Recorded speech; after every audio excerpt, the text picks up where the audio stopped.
ಸಂಬಂಧಗಳಿಲ್ಲಿ ದೂರದ ಬೆಟ್ಟ.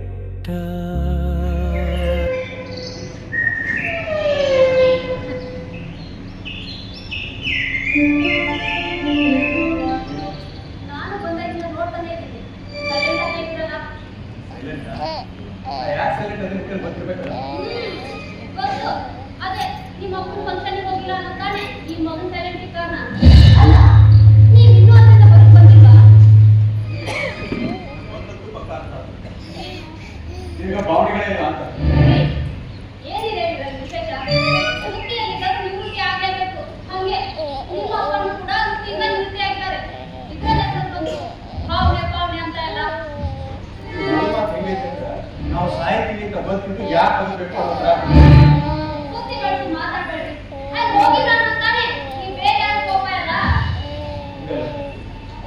ಅಪ್ಪ ತಿಳ್ಕೊಂಡಾರ. ಅಪ್ಪ ನನ್ನ ತಂದೆ ತಾಯಿ ಎರಡು ಕಾಲಾಗಿ ಕಣ್ಣಾಡಿ ಕಣ್ಣಿಟ್ಟು ದುಃಖ ಮಾಡಿ ನನ್ನನ್ನು ಬೆಳೆಸಿ ಬೆಳೆಸಿ ವಿದ್ಯಾವಂತರನ್ನಾಗಿ ಮಾಡಿದ್ರು. ಅದಕ್ಕೋಸ್ಕರ ಅವರು ತಮ್ಮ ಜೀವನ ದಾರೆ ನಮ್ದು ಇಷ್ಟೆಲ್ಲ ಕಷ್ಟಪಟ್ಟು ಅವರು ವಿರುದ್ಧ ಕಾರ್ಯಕ್ರಮ ನಾವೇ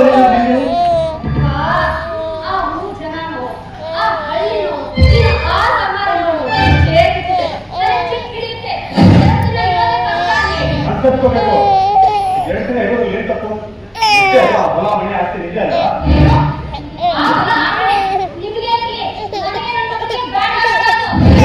ನನಗಿರು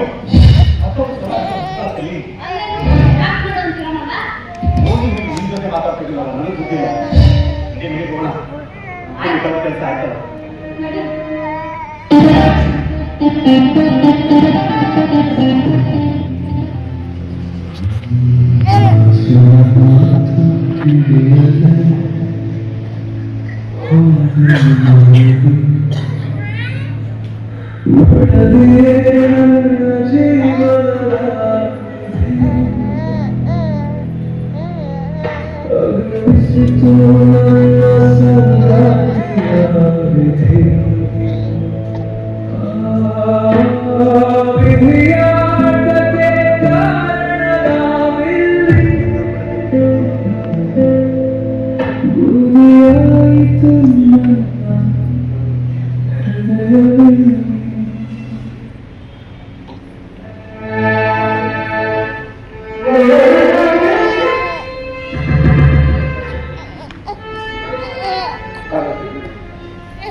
ನೀನೇನೋ ನನ್ನ ಬಿಟ್ಟು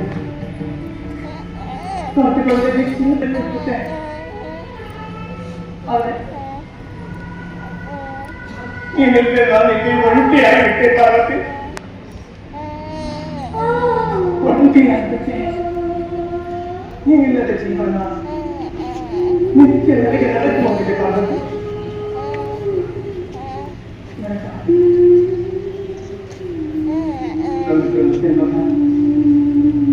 ಮಡಲಿ ಮಕ್ಕಳ ವ್ಯಾಮೋಹದಿಂದ ಹೊಡೆದ ಅಪ್ಪನನ್ನ ಕಡೆಗೆ ಸುಟ್ಟನ ಪಾರ್ವತಿ.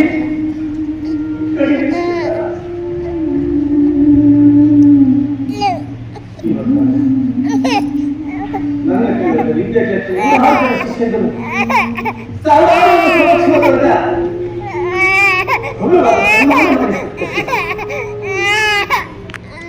ಆ ಸನ್ಮಾನ ಏನು ಮತ್ತೆ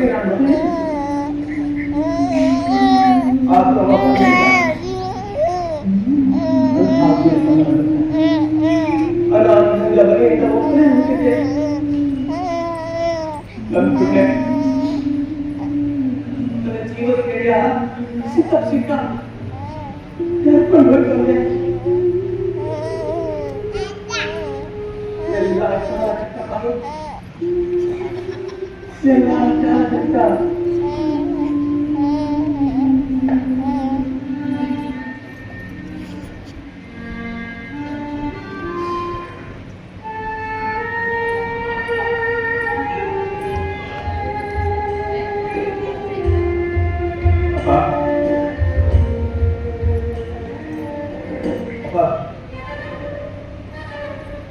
ಈಗ ಬಿಡು ಅತಿ ಮೋಕ್ಷ. ಅದು ನನ್ನ ಸನ್ಮಾನದ ಸುದ್ದಿ ಮೊದಲು ತಿಳಿಸಿರಲಿಲ್ಲ ನಾನು. ನೀನು ಹೋಗಲು ಸೊಸಿ ಕಾರ್ಯಕ್ರಮ ಎಷ್ಟು ಚೆಂದಾಗಿತ್ತು,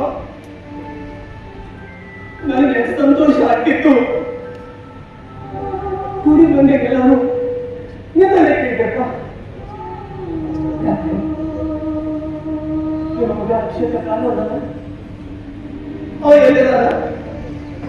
ಅವ ಕಾರ್ಯಕ್ರಮಕ್ಕೆ ಬಂದಿಲ್ಲ ಅಂತ ಪ್ರಶ್ನೆಗೆ ನಾನು ಪ್ರಶ್ನೆ ಕೇಳಕತ್ತಿದ್ದು. ಏನೋ ಒಂದು ಲೆಕ್ಕ ಹಿಡಿದಂತೆ ಅಭಿಷೇಕ, ಏನೋ ಒಂದು ಲೆಕ್ಕ ಹಿಡಿದಂತೆ. ಅಪ್ಪ ಅದು ಅದು ಇದು ಏನು ಅದು? ನನ್ನ ಕೇಳು ವಿದ್ಯೆಯಲ್ಲಿ ಒಬ್ಬ ಹೆಣ್ಣು ಇವತ್ತು ರಾಜ್ಯದ ಮುಖ್ಯ ಕಾರ್ಯದರ್ಶಿಯಾಗ ಅಂಥವಳು ನನ್ನ ಕಾರ್ಯಕ್ರಮಕ್ಕೆ ಬಂದಿದ್ದು. ನೀನು ಬರಲಿಲ್ಲ. ಜನ್ಮ ಮಾಡ ಸನ್ಮಾನ ನೋಡೋದಕ್ಕಿಂತ ಮಿಗಿಲಾದದ್ದು ಯಾವುದಿತ್ತಪ್ಪ ನಿನಗ? ಯಾವುದಿತ್ತು? ಅದು ಅನಿತನ ಸ್ಕೂಲಿಂದ ಕರ್ಕೊಂಡು ಬಂದ್ಬಿಡ್ತಾರೆ, ಲೇಟ್ ಆಗ್ತದೆ.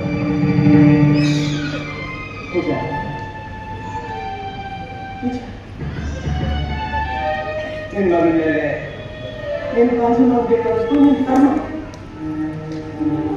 ಆದ್ರೆ ನನ್ನ ಮಗ ನನ್ನ ಕಾಸು ಮಾಡಿ ಅಂತ ಬಯಸೋದು ನನ್ನ ಕರ್ಮ.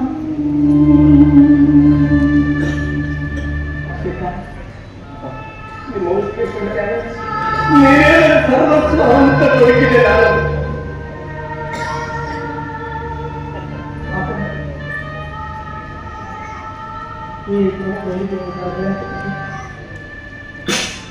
ಇಲ್ಲೇ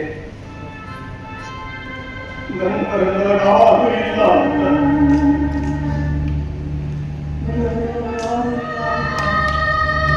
ಎಲ್ಲ ಬರೀತಾರೆ.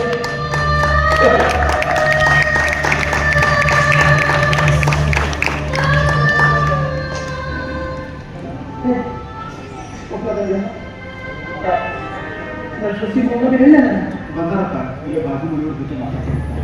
ಹೌದಾ ಅರ್ಷಿಕ? ಮನಸ್ಸಿನ ಬಹಳ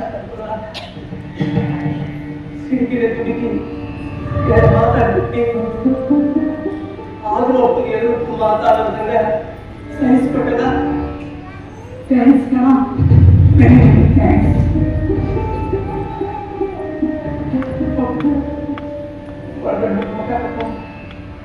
ಬೇಜಾರಪ್ಪ, ಬೇಜಾರೇನಿಲ್ಲಪ್ಪ. ನಾವು ಖುಷಿ ಬರಬೇಕಿತ್ತು. ಅಪ್ಪ, ನೀವು ಹೇಳಿದ ಮಾತು ಕರೆಯಿತು. ನಿಮಗೆ ನಮ್ಮ ಬಿಟ್ಟರೆ ಬೇರೆ ಯಾರಾದರೂ ಅದಕ್ಕೋಸ್ಕರ ನೀವು ನಿಮ್ಮ ಜೀವನ ದಾರಿ ಹೇಳಿದ್ರಿ. ನಿಮ್ಮ ನಿವೃತ್ತಿ ಕಾರ್ಯಕ್ರಮ ಕುಂಕುಮವಾದರೂ ನಾವು ಇರಬೇಕಿತ್ತಪ್ಪ. ಮಾಡಬೇಕಪ್ಪ, ತಿಳಿಸ್ಬಿಡಪ್ಪ. ಅದ್ರ ತಲೆಗೆ ಹಚ್ಕೋಬೇಡ, ತಲೆಗೆ ಹಚ್ಕೋಬೇಡ. ಇಲ್ಲ ಅಂತ ಕಂಡು ನಾಚಿಕಿಲ್ಲ ಅಂತ ಹೇಳ್ತಾರಲ್ಲ, ಸಂಸಾರ ಆದ್ಮೇಲೆ ಈ ಸಣ್ಣ ಪುಟ್ಟ ಸಮಸ್ಯೆ ಇಲ್ಲ.